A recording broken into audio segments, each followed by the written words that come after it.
G G తెలుగులో పడమటి Sandhyaragam serial సాయంత్రం 6:30 గంటలకి ప్రేక్షకులని అలరిస్తోంది.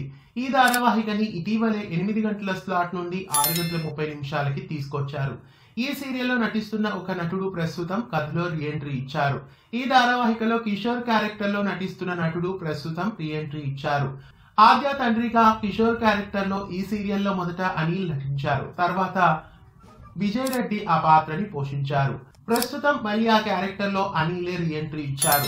అనిల్ రాకతో సీనయ్య ఎలాంటి తప్పు చేయలేదని, తనని లోయలో తోసేసింది సీనయ్య కాదు అన్న నిజాన్ని బయటపెట్టాడు. అలా ఆద్య మనసులో ఉన్న అనుమానాలన్నీ ఇప్పుడు తొలగిపోయి సీనయ్య మీద పడిన నింద కూడా చెరిగిపోయింది. ఇక ముందు ఆద్య సీనయ్యల మధ్య పాజిటివ్ సీన్స్ ప్రేక్షకులని అలరించనున్నాయి.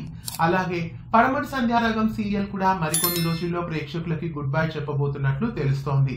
పడమటి సంధ్యారాగం సీరియల్ కథని ఎండ్ చేస్తేనే బాగుంటుంది. ఇంకా ఈ సీరియల్ ని ఎక్స్టెండ్ చేయడంలో ఎలాంటి అర్థం లేదనే చెప్పాలి. పడమటి సంధ్యారాగం సీరియల్ ని త్వరగా ఎండ్ చేస్తే మేలా, త్వరలో ఎండ్ చేయాలని మీలో ఎంతమంది కోరుకుంటున్నారు? మళ్ళీ కిషోర్ క్యారెక్టర్ లో విజయ్ రెడ్డికి బదులుగా అనిల్ రీఎంట్రీ ఇవ్వడం మీకెలా అనిపిస్తోంది? కామెంట్స్ లో తెలియజేయండి. ఇలాంటి మరెన్నో అప్డేట్స్ కోసం మన ఛానల్ ని ఇప్పుడే సబ్స్క్రైబ్ చేసి పక్కనే ఉన్న బెల్ ఐకాన్ ని యాక్టివేట్ చేయండి.